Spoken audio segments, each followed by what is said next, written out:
Now, amid allegations about a drug-related case against him in the United States, allegations he denies, the presidential candidate of Nigeria's governing APC party, Bola Ahmed Tinubu, formally launched his campaign ahead of the election in February. With the outgoing president, Muhammadu Buhari, in attendance, Mr. Tinubu promised to build a better Nigeria that would give its citizens a decent life and more progressive democratic governance. But amidst the cheers and the waving of brooms, the symbol of his APC party, Mr. Tinubu delivered a howling gaffe that's led to him being mocked on social media. He mistakenly started to mention the main opposition People's Democratic Party, or PDP, before quickly correcting himself. The national chairman to invite the president at least to close this part of the ceremony. Thank you. God bless you. God bless Nigeria. God bless Nigeria. God bless PD, APC. APC.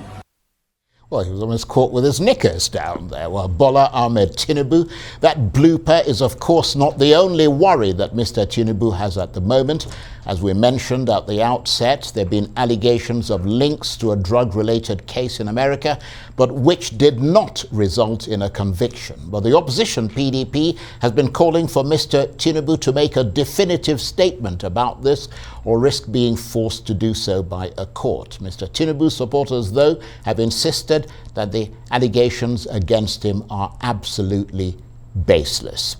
Well, to pitch their opposing views and perhaps argue about it, although they're not going to be sitting together after all, I'm delighted to say that I'm joined now in the studio by Otumba Biodun Ajiboye, who is a member of the Tinubu Presidential Campaign Council, and immediately after him he'll be followed by Kola Olabondinho, who is a spokesperson of the Atiku Presidential Campaign Council. Thank you very much indeed, Otumba, for joining us. We really appreciate your coming in, because I know you're coming from Jos. Correct. Where you launched your campaign, the APC's campaign. Correct. Now, you might have seen the interview given to Arise News by the investigative journalist David Hundeyin, in which Mr. Hundeyin claimed that Mr. Tinubu, according to US FBI and IRS and court official documents, was linked to heroin trafficking, and that there was probable cause to believe that around $1.4 million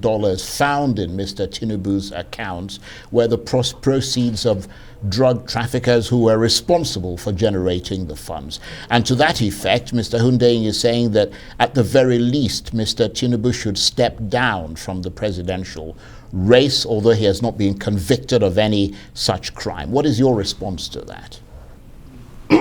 I shouldn't have any glorified response to baseless efforts by some inconsequentially young boy who possibly doesn't even know the value of what he's chasing. Boy was born in 1990. The case started in 1992 when he was barely a year old.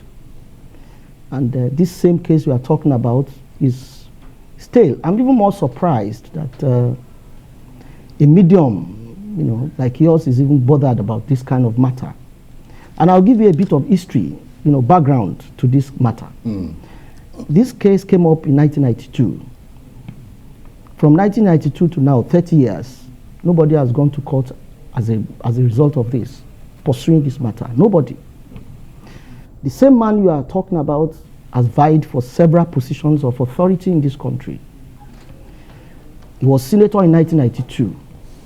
Right? By 1999, he became a governor. In 1999, there was a man in this country called Gani Fahimi. There is no Nigerian ever born.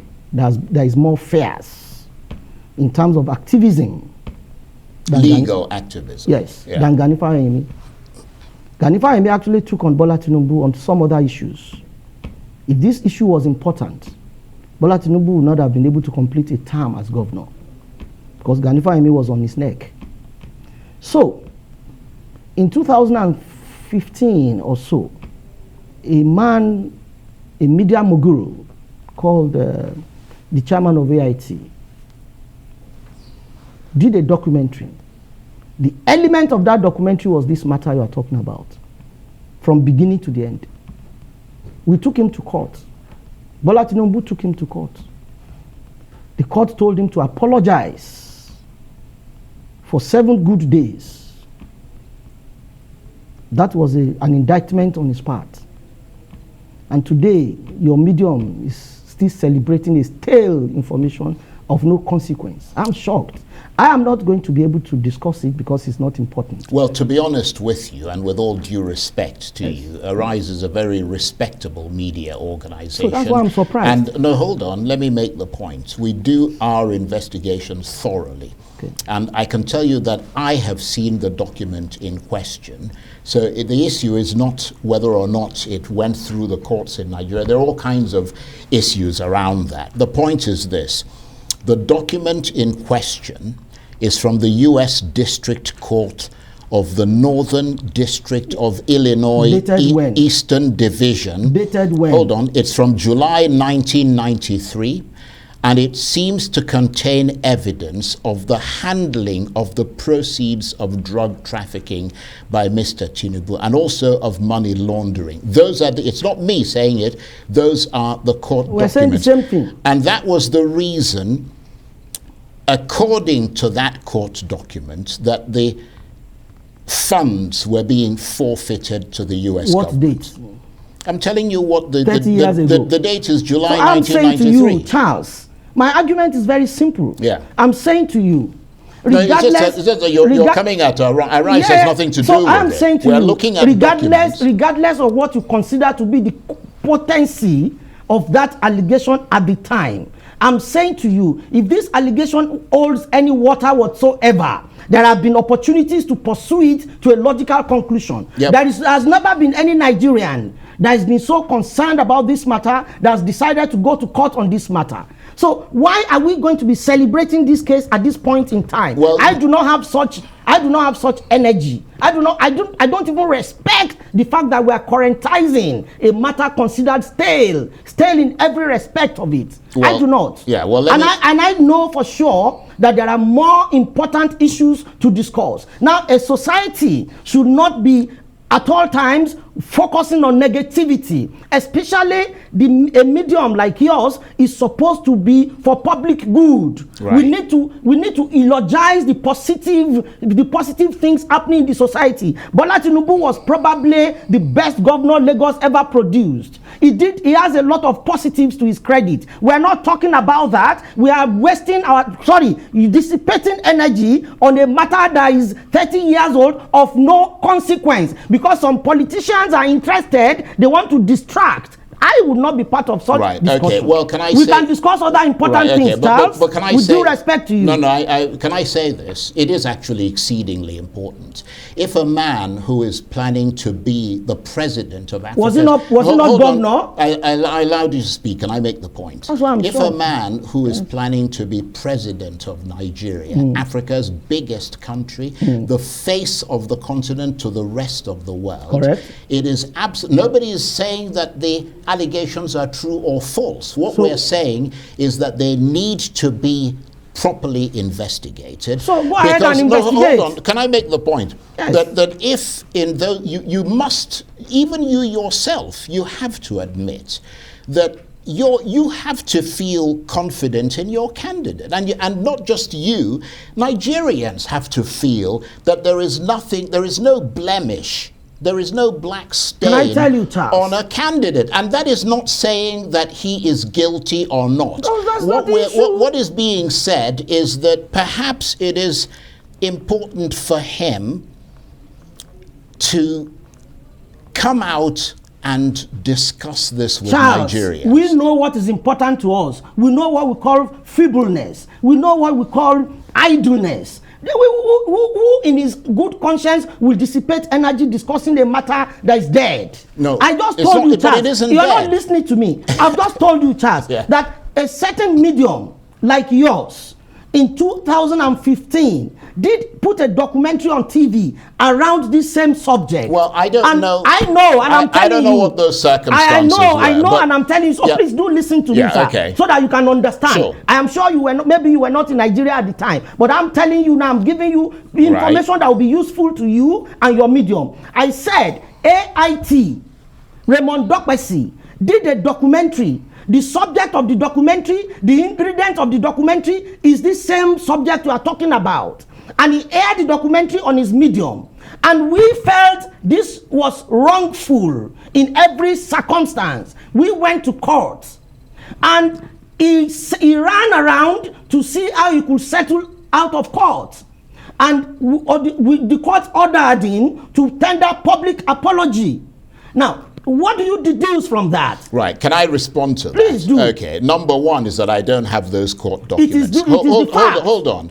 I don't have those court documents, and I don't have the other. This is the same document that has been circulating for 30 years. I don't have the Can I just make the point? Please do. Yeah. I don't have the court documents from the court that you say in Nigeria. I do have. That's what you should have done as a medium. You are just making. You're yelling. You need I'm to not calm yelling. down. I'm telling you what you should have done. The point you should have investigated. No, hold on. We have investigated. So fine. So tell me the consequence of your investigation so that we can discuss from there. The consequence of that investigation is the documents that have been issued by a court in the United States, which we have seen. We're saying the same thing. What I'm asking you is this, okay?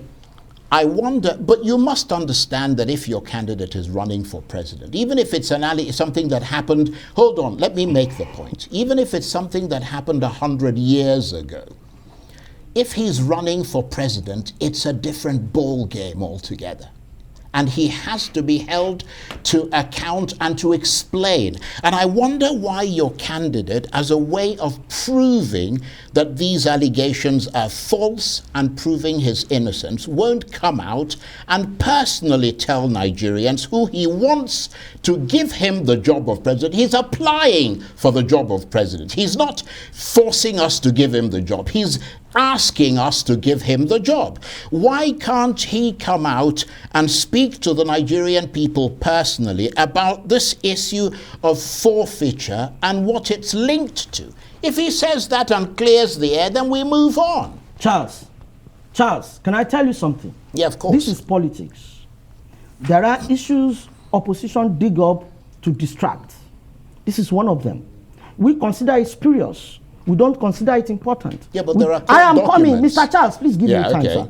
We consider it spurious. We consider it a waste of energy. But if you consider it important, you have a right to go to court. And let the court now compel us to make a statement. Well, actually, isn't that simple enough? Well, actually, let me say something. It's not for me. I am not. No, I don't mean you. Yeah, no, yeah, but you are interested. Well, can I say this?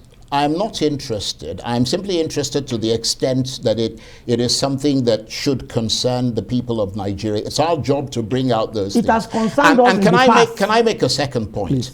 The PDP is threatening to go to court. Let them do. And already we were told that an independent lawyer has actually gone to court and is going to be serving papers on Mr. Tinubu. So I'm just saying that because you said, why don't they go to court? I'm saying that they have Charles, let me explain this to you. So let's leave that for the moment. And let me ask you about something else. That howling gaffe that we saw at the beginning at the APC rally in Jos, you were there. He started talking about the PDP, and then it was obviously a mistake. He switched to the APC.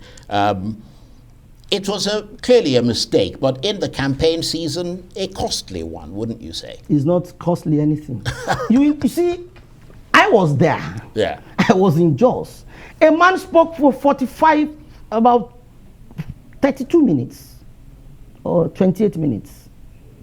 And he was on his feet. He said a lot of important things.